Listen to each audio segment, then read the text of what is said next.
ഇപ്രാവശ്യം UDF LDF തമ്മിലുള്ള മത്സരമാണ്. BJP 3ാം സ്ഥാനത്ത് പോകും. ഇവർ മാറി ഭരിക്കില്ല, അവരങ്ങനെ ഭരിക്കണം നോക്കാം. BJPക്ക് ഒരുപാട് പടലപ്പണക്കങ്ങളും കാര്യങ്ങളും എത്ര വലിയ കൗൺസിലറുടെ ഭാഗമാണ് അവർ 5-6 വാർഡുകൾ ആ ഭാഗത്തുണ്ട്. കുടുംബത്തിനെതിരെ എല്ലാത്തിലും യാതിലാണ് ഉള്ളത്, യാതിലാണ് സ്ഥാനാർത്ഥിക്കാണ് ഇല്ലാത്തത്. കോൺഗ്രസ് രാജ്യത്തുനിന്ന് ഇപ്പം മാറി നിൽക്കുന്നതുകൊണ്ടല്ലേ ഇവിടെ ഇത്രയും പ്രശ്നങ്ങൾ വരുന്നത്. തിരഞ്ഞെടുപ്പുകൾക്കായി അരയിൽ കച്ചമുറുക്കി ഒരുങ്ങിക്കഴിഞ്ഞിരിക്കുകയാണ് എല്ലാ പാർട്ടികളും. തിരുവനന്തപുരം കോർപ്പറേഷന്റെ കാര്യം എടുത്തു കഴിഞ്ഞാൽ ഇത്തവണ BJPയും CPMും തമ്മിലായിരിക്കും കനത്ത പോരാട്ടം നടക്കുക എന്നാണ് റിപ്പോർട്ടുകൾ സൂചിപ്പിക്കുന്നത്. കൂടാതെ തിരുവനന്തപുരം കോർപ്പറേഷന്റെ കാര്യമെടുക്കുമ്പോൾ BJPക്ക് ലീഡ് കാണുന്നവരുമുണ്ട്. എന്തെന്നാൽ കഴിഞ്ഞ പാർലമെന്റ് തിരഞ്ഞെടുപ്പിൽ രാജീവ് ചന്ദ്രശേഖറിന് 71 വാർഡിൽ വ്യക്തമായ ലീഡ് ഉണ്ടായിരുന്നു. അതിനാൽ തന്നെ ഇത്തവണത്തെ തിരുവനന്തപുരം കോർപ്പറേഷൻ തെരഞ്ഞെടുപ്പിൽ എന്തും സംഭവിക്കാമെന്ന നിലയിലായിരിക്കുകയാണ് കാര്യങ്ങൾ. അപ്പോൾ ജനങ്ങൾ ആർക്കൊപ്പമാണ്? അവരോട് തന്നെ ഒന്ന് ചോദിച്ചു നോക്കാം. കോർപ്പറേഷനിൽ ഇലക്ഷൻ വരാൻ പോവുകയാണല്ലോ.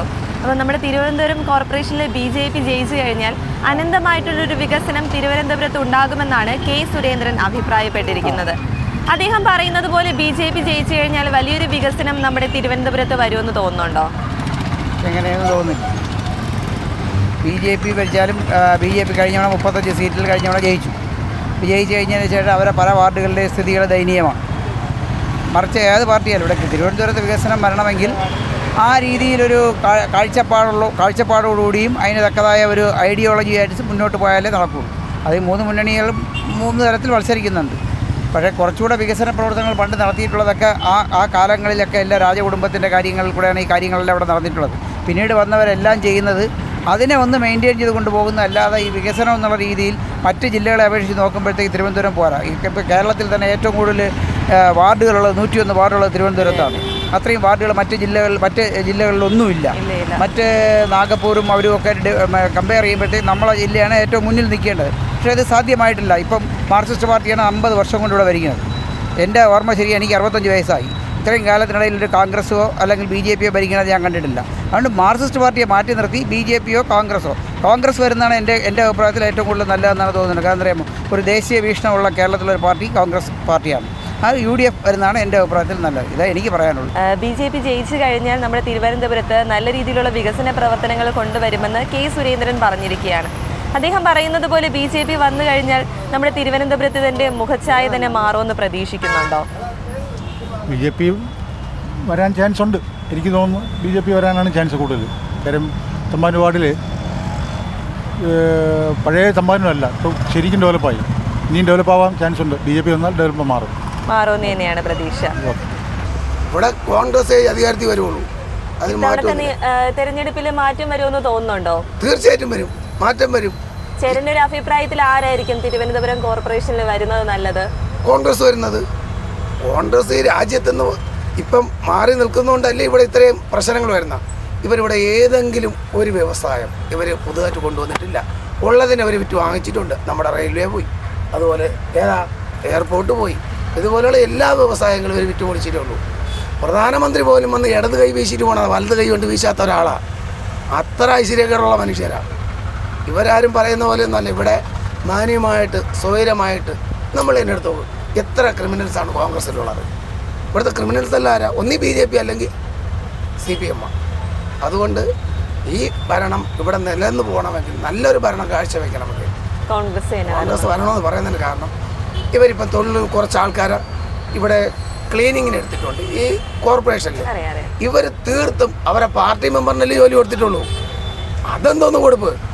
ജോലി ചെയ്യാൻ കഴിവുള്ളവരെ വേണ്ടേ തിരഞ്ഞെടുക്കാണ്ട. ഇവർക്ക് കൊടി പിടിക്കണവരെ മാത്രമേ ഇവർ ജോലി കൊടുക്കത്തുള്ളൂ. അതെന്തോ അത് കള്ളത്തൊഴിലേ. അതുകൊണ്ടാണല്ലോ ആനാവൂർ നാഗപ്പനോട് പറഞ്ഞത്, സഖാവേ ജോലിയുണ്ട് ആളെ ഇങ്ങോട്ട് ഇവിടെ. ഇത് ഞാൻ പറഞ്ഞതല്ലോ, മേയർ ആര്യ രാജേന്ദ്രൻ പറഞ്ഞതാ. ഇത് ഞങ്ങൾ കള്ളം പറയുന്നതല്ല. BJP അധികാരത്തിൽ വന്നാൽ മാറുമായിരിക്കും. എന്തെങ്കിലും സാധ്യത കാണുന്നുണ്ടോ അവർ അധികാരത്തിൽ വരാനായിട്ട്? രണ്ടും തുല്യപക്ഷം പോലെയാണ് നിൽക്കുന്നത്. കോൺഗ്രസിന് സാധ്യത കുറവാണ്. ഇവർ രണ്ടൊരു തുല്യപക്ഷം പോലെ നിൽക്കുകയാണ്. ആര് വരുമെന്നുള്ളത് ഉറപ്പില്ല. ഈ സുരേന്ദ്രൻ പറഞ്ഞെന്ന് പറഞ്ഞാൽ സുരേന്ദ്രയുടെ സംസ്ഥാന പ്രസിഡന്റായിട്ട് ഇരുന്നതല്ലേ? അതെ, മുൻ സംസ്ഥാന പ്രസിഡന്റ് ഇരുന്നതല്ലേ? അപ്പോൾ അവരെന്തിനാണ് ചെയ്തിട്ടുള്ളത്? അവരെന്തെങ്കിലും ചെയ്തിട്ടുണ്ടോ? അവർക്ക് ചെയ്യണമെങ്കിൽ സംസ്ഥാന ഒരു പ്രസിഡന്റ് എന്ന നിലയ്ക്ക് അവർക്ക് എന്തെങ്കിലുമൊക്കെ കേരളത്തിൽ ചെയ്യാമായിരുന്നു. അപ്പോൾ ഇടതുപക്ഷത്തിനോടൊപ്പം വെല്ലുവിളിയാണ് അവർ നടത്തുന്നത്. ആ വെല്ലുവിളി ഇടതുപക്ഷ ഏറ്റെടുത്തതിനാണ് മുന്നോട്ട് പോവുകയും ചെയ്യണത്. ഇപ്പോഴത്തെ ഒരു രാഷ്ട്രീയ കാലാവസ്ഥ അനുസരിച്ച് എന്ത് തോന്നുന്നു?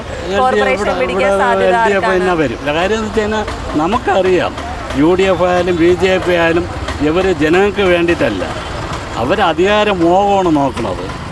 പക്ഷെ LDF അതല്ല, ജനങ്ങളെ ചേർത്ത് പിടിച്ചാണ് പോകുന്നത്. പിണറായി വിജയനെതിരെയായിരുന്നാൽ പോലും സ്വന്തം കുടുംബത്തിന് വേണ്ടിയാണ് അദ്ദേഹം പ്രവർത്തിക്കുന്നതെന്ന ആരോപണമുണ്ടല്ലോ. കുടുംബത്തിനെതിരെ എല്ലാത്തിലും അതിലാണ് ഉള്ളത്. അതിലാണ് ആ സ്ഥാനാർത്ഥിക്കാണ് ഇല്ലാത്തത്. ഇപ്പം തന്നെ പുതുപ്പള്ളിയിൽ ഞാൻ നിസ്സാര ഒരു കാര്യം പറയാം. പുതുപ്പള്ളിയിൽ ഒരു ചെമുട്ട് തൊഴിലാളിയുടെ മോൻ LDFിലൊന്ന്. ആ ചെമുട്ട് തൊഴിലാളി അങ്ങനെ എന്താണ് തെറ്റ് ചെയ്തത്? അങ്ങനെ പുറത്താക്കിയില്ലേ? ഇപ്പം എന്തായി? 9 പേര് അതിൽ നിന്ന് രാജിവെച്ച് ഇതിലോട്ട് വന്നില്ലേ? അപ്പോൾ അങ്ങനെ നോക്കണമെങ്കിൽ AK ആൻ്റണിയുടെ മോൻ പോയി എങ്കിൽ AK ആൻ്റണിയുടെ മോനെ AK ആൻ്റണി അവരെല്ലാം കൂടെ ചേർത്ത് പുറത്താക്കാത്തത് എന്ത് പുറത്താക്കാത്തത്? BJP ഇതിൻ്റെ പത്മനിധി പോയില്ലേ? BJPയിൽ പോയില്ലേ? അതിലവരെന്ത് നടപടിയെടുത്ത്? ഒന്നെടുത്ത്. അപ്പം നിസ്സാരം ഈ അറ്റമുള്ള തൊഴിലാളികളെ നോക്കി ഓരോന്നാണ് ചെയ്യുന്നത്. അതൊക്കെ ജനങ്ങൾ തിരിച്ചറിയും. ഇത് ജനം തിരിച്ചറിഞ്ഞാൽ മുന്നോട്ട് പോവുള്ളൂ. തിരഞ്ഞെടുപ്പിലൂടെ അതിന് മറുപടി ഉറപ്പായിട്ട് കിട്ടും. അടുത്തത് LDFിനെ വരും. അതിലൊന്നും ഒരു സംശയമൊന്നുമില്ല. തിരുവനന്തപുരം കോർപ്പറേഷനിലേക്ക് UDF വന്നു കഴിഞ്ഞാൽ കുറെ കൂടെ മെച്ചം ഉണ്ടാവും. അത് അതിൻ്റെ കാരണം വേറെയാണ്. അതിനുശേഷം നടന്ന പാർലമെൻറ്റ് തെരഞ്ഞെടുപ്പ് നടന്നപ്പോഴത്തേക്ക് ഒരുപാട് കോർപ്പറേഷൻ വാർഡുകളിൽ കോൺഗ്രസ് ലീഡ് ചെയ്തു.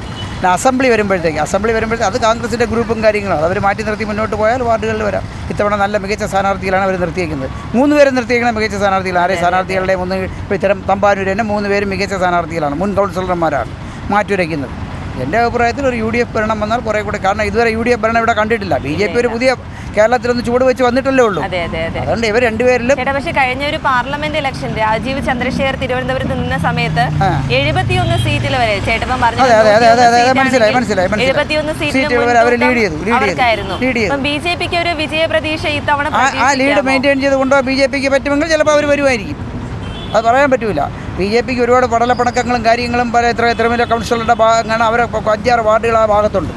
തിരുമല ചുറ്റാകെ, വലിയവിള, തൃക്കണ്ണാപുരം, പുന്നയ്ക്ക, മുകൾ, ഇങ്ങനെയെല്ലാം അവരുടെ കോട്ടകളാണ്. ആ കോട്ടകളിലെല്ലാം ഇത്തവണ ഇടിവുണ്ടാവുന്നതാണ്. ആ ഇടിവുണ്ടാകുമ്പോഴത്തേക്ക് അത് ചിലപ്പം ഗുണം ചെയ്യുന്നത് മാർക്സിസ്റ്റ് പാർട്ടിക്കായിരിക്കും. അതിൽ അവിടെ കോൺഗ്രസ് ഇടിച്ചു കയറാമെങ്കിൽ കോൺഗ്രസിൻ്റെ ഭരണം വരും. ഇങ്ങനെ പലയിടത്തും BJPക്കും ഭീഷണിയുണ്ട്, മാർക്സിസ്റ്റ് പാർട്ടിക്കും ഉണ്ട്.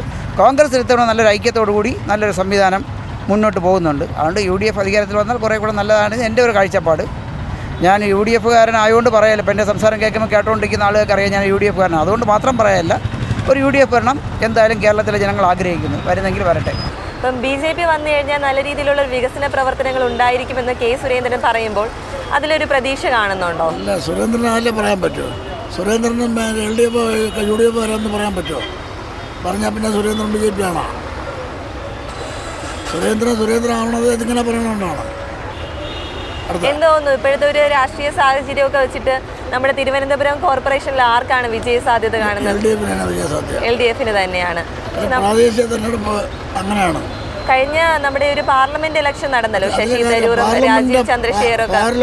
വാർഡ് തലത്തിലെ കണക്കെടുത്ത് നോക്കിക്കഴിഞ്ഞാൽ 71 സീറ്റുകളിൽ മുൻതൂക്കം BJPക്കാണ്. ഈ പാർലമെന്റ് പാർട്ടി പറയണം, അവിടെ അത് എപ്പോഴും കേന്ദ്രം ഭരിക്കുന്നവർക്കാണ് മുൻതൂക്കം. തിരുവനന്തപുരത്തിലെ എൻ്റെ ഒരു കണക്കൂട്ടലിൽ കേരളത്തിലെ കണ്ണൂർ ഒഴിച്ച് ബാക്കി, കണ്ണൂരിലെ കാര്യം എനിക്കറിയില്ല, കണ്ണൂർ എറണാകുളം ഒഴിച്ച് ബാക്കി തൃശ്ശൂരും വലിയപ്പടിയും, കോഴിക്കോട് തിരുവനന്തപുരം കൊല്ലം ഉറപ്പും LDFന് തന്നെയാണ്. പിന്നെ വോട്ടിങ് ഇതൊന്നും കണക്കാക്കണ്ട. ഇപ്പോൾ ശാസ്ത്രം പോലെ വലിയ കൊട്ടി ഒഴിച്ചിട്ടല്ലേ കൊണ്ടുവന്നത്, DGPയെ കൊണ്ടുവന്നത് കൊട്ടി ഒഴിച്ചിട്ടുണ്ട്. അവരപ്പോൾ അല്ല അവരുടെ ഓരോന്ന് ഒരു വിളിയാണ്. അവരുടെ കൂടെ ഉണ്ടായിരുന്ന സന്ദീപ് വാര്യറാണ് ആദ്യമായിട്ട് ഒരു ഇന്ത്യ പത്രസമ്മേളനത്തിന് നിങ്ങളുടെ പാർട്ടിയുടെ ബൈറ്റല്ലേ അത് വെളിവിട്ടത്. അവർ DGP പാർട്ടികൾ പൊങ്കാല ആറ്റുകാലിൽ കുത്തിവെടുത്തതിനെ പറ്റി അവർ പറഞ്ഞവരുടെ വാചകമുണ്ട്. കുട്ടികളെ 10 ദിവസം ജയിലിലടക്കുകയാണ്, അത് നിരോധിക്കേണ്ട കാലം കഴിഞ്ഞെന്ന്. ബാലാവകാശ കമ്മീഷൻ കേസെടുക്കണമെന്നാണ്. അവരിതുവരെ നിഷേധിച്ചില്ലല്ലോ. അത് നിഷേധിക്കാൻ ഒക്കില്ലായിരുന്നു. ഞാനിപ്പം പറയുന്നത് എനിക്ക് നാളെ അങ്ങനെ നിഷേധിക്കുന്നത് വലിയ കിടക്കല്ലേ. BJP വന്നു കഴിഞ്ഞാൽ കേരളത്തിൽ എന്തെങ്കിലും മാറ്റങ്ങളൊക്കെ ഉണ്ടാവുമെന്ന് തോന്നുന്നുണ്ടോ? ഉണ്ടാവാനാണ് അല്ല, ഒരു ചാൻസ് അവർക്ക് കൊടുത്തു നോക്കണം. അവർ മാറ്റം ഉണ്ടാവുമെന്ന് നോക്കാം, അല്ലെങ്കിൽ മാറ്റി ചിന്തിക്കാം. അല്ലാതെ നമ്മൾ ഇവരെ മാത്രം ജയിപ്പിച്ചിട്ട് ഇവിടെ ഒരു വ്യത്യാസമില്ല. കേരളം നശിച്ചുകൊണ്ടിരിക്കുകയാണ്. ഒരു മാറ്റം നമുക്ക് ചിന്തിക്കാം. ചിന്തിച്ചാൽ അവരങ്ങനെ പ്രവർത്തിക്കുന്ന കാര്യങ്ങൾ കൊണ്ടുപോകുന്ന നമ്മൾ അറിയണമല്ലോ. എന്നിട്ട് നമുക്ക് അടുത്ത വേറെ ആർക്കെങ്കിലും chance ഒരു കൊടുത്തിട്ട് ചാൻസ് നമുക്ക് കൊടുക്കണം, നോക്കാം, എന്തായാലും ഒരു ചാൻസ് കൊടുത്ത് നോക്കണം. അതാണ് ഇവിടുത്തെ ഒരു രാഷ്ട്രീയ സാഹചര്യം വെച്ചിട്ട് ഏത് പാർട്ടിക്കായിരിക്കും മുൻതൂക്കം ചേട്ടൻ കാണുന്നത്? അതിനെപ്പറ്റി എനിക്ക് വലിയ എടുത്തില്ല. എന്നാലും നമുക്കൊരു ചാൻസ് കൊടുക്കണം BJPക്ക്. അത് ഒരു നല്ല കാര്യമാണ്. അവരുടെ പ്രവർത്തനമൊക്കെ എങ്ങനെയാണെന്ന് നമ്മൾ നോക്കണമല്ലോ. ഇവർ മാറി ഭരിക്കില്ല, അവരങ്ങനെ ഭരിക്കണം നോക്കാം. ഇല്ല, എല്ലാവരും ആദ്യം ഭരണ സമയത്ത് ഇതെല്ലാം പറയും, വാഗ്ദാനങ്ങൾ പറയും. വന്നതിന് ശേഷമല്ലേ അറിയാൻ പറ്റും. ഈ മുൻകാലങ്ങളിൽ പല സംസ്ഥാനങ്ങളിലും പറഞ്ഞിട്ടുള്ള കാര്യങ്ങൾ നടപ്പിലാക്കിയിട്ടുണ്ടെങ്കിൽ ഇതും വരുമായിരിക്കും, ഇല്ലെങ്കിൽ വരില്ല. BJP വന്നു കഴിഞ്ഞാൽ തിരുവനന്തപുരത്തിന്റെ മുഖച്ഛായ മാറുമെന്ന് പ്രതീക്ഷിക്കുന്നുണ്ടോ? ഒരു പ്രതീക്ഷയില്ല. ഇല്ല, കാലാകാലങ്ങളിൽ പാർട്ടിക്കാർ പറയുന്നത് ഇലക്ഷൻസ് ട്രെൻഡാണ്. അങ്ങനെയാണ് തോന്നുന്നത്. ചേട്ടൻ എന്ത് തോന്നുന്നു നമ്മുടെ തിരുവനന്തപുരത്തെ ഒരു രാഷ്ട്രീയ സാഹചര്യം വെച്ചിട്ട്? രാഷ്ട്രീയ സാഹചര്യം ഇപ്രാവശ്യം UDF-ഉം LDF-ഉം തമ്മിലുള്ള മത്സരമാണ്. BJP 3-ാം സ്ഥാനത്ത് പോകും ആയിരിക്കുമെന്ന് തോന്നുന്നു. എന്താ ചേട്ടൻ അങ്ങനെ തോന്നാൻ കാരണം? കാരണം ഇപ്രാവശ്യം UDF ശക്തനായ സ്ഥാനാർത്ഥികളെ ഇറക്കി അവർ കോർപ്പറേഷൻ പിടിക്കണം എന്നുള്ള തെരഞ്ഞെടുപ്പുകളിൽ അവർ നിൽക്കുന്നത്. LDF-ഉം UDF-ഉം തമ്മിലുള്ള ഒരു മത്സരം വരും. BJP ആ സ്ഥാനത്ത് മാറും എന്നാണ് തോന്നുന്നത്.